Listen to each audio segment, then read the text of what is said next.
So here's something completely normal. Nintendo looked at Star Fox and said, what if we added dinosaurs? And somehow the answer was yes. Dinosaur Planet is one of the weirdest Nintendo 64 games that almost happened.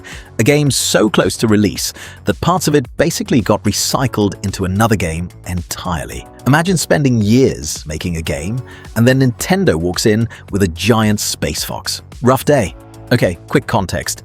Dinosaur Planet was being developed by Rare between around 1997 and 2000 for the Nintendo 64. You know, the same people responsible for Banjo-Kazooie, GoldenEye, Perfect Dark, basically half the reason people owned an N64. The game never officially released, which is kind of important. The setup's pretty straightforward. Big fantasy world. Dinosaurs everywhere, magic stuff happening. You play as Saber and Crystal, trying to save the planet from falling apart. Pretty standard fantasy adventure. Well, standard until you realize a Triceratops might give you a quest, and then 5 minutes later, you're sword fighting a giant monster. The game has that late 90s Rare energy where every idea was apparently approved. No committee, no breaks, just vibes. As for gameplay, the closest comparison is probably Zelda. And I know, everybody compared everything to Zelda back then. You could release a racing game and somebody would go, it's basically Zelda with wheels.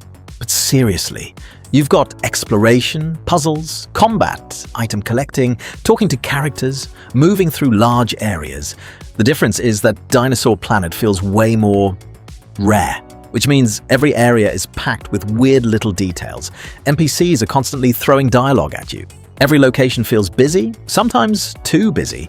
You'll walk into a village and immediately get hit with 15 conversations like you've accidentally opened Discord after being offline for 6 months.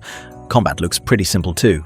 Sword swings, basic attacks, nothing revolutionary, but the animation work was surprisingly solid for the N64. Everything has that chunky, Rare style where characters move like expensive action figures. The world itself is probably the biggest thing that stands out. For an N64 game, this thing was ambitious. Huge environments, different regions, lots of variety. It feels like Rare looked at the hardware limitations and treated them as a personal insult. What works? The art direction still looks great. Not technically great. Nobody's confusing this with modern graphics.